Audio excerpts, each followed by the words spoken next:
आप सुन रहे हैं एजी एंटरटेनमेंट की धमाकेदार प्रस्तुति। दुनिया से दिल के बाजी हार के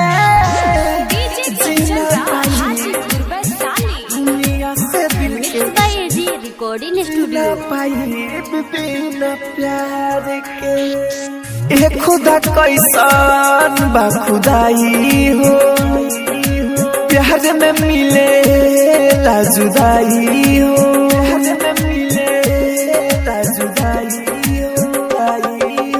ये खुदा कैसन बा खुदाई हो, प्यार में मिले ला जुदाई हो। छूटल साथ सनम के लेके तना गम के सह के तना संसार के जीना पाई बिना प्यार के दुनिया से दिल के बाजी हार के जीना पाई बिना प्यार के। आप सुन रहे हैं एजी एंटरटेनमेंट की धमाकेदार प्रस्तुति। दुनिया से दिल के बाजी हार के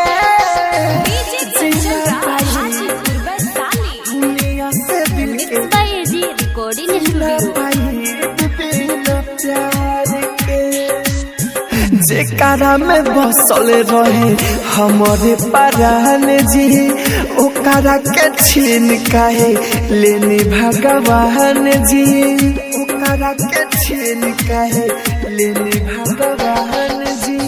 जेकरा में बसल रहे हमारे परान जी ओकरा के छीन काहे लेनी भगवान जी। रहिल बेकरार हो मिले न कोई करार हो, दिलवे बनवानी बेकार के जीना पाई बिना प्यार के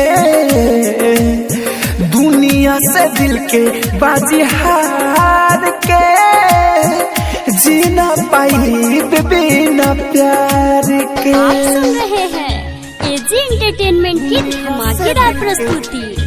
दुनिया से दिल के बाजी हार के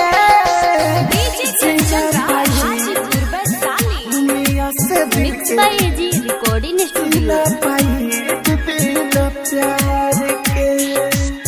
रोगई प्रीतिया के बड़ा हो सतावेला सुतलो के बाद उनकर याद हो जगावेला, सुतलो के बाद उनकर याद हो जगावेला।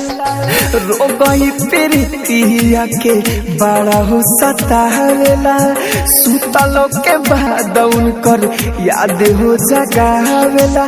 कृष्णा बसंत लाचार बा मरेला तैयार बा रोएला राहुल पुका फार के जीना पाई बिना प्यार के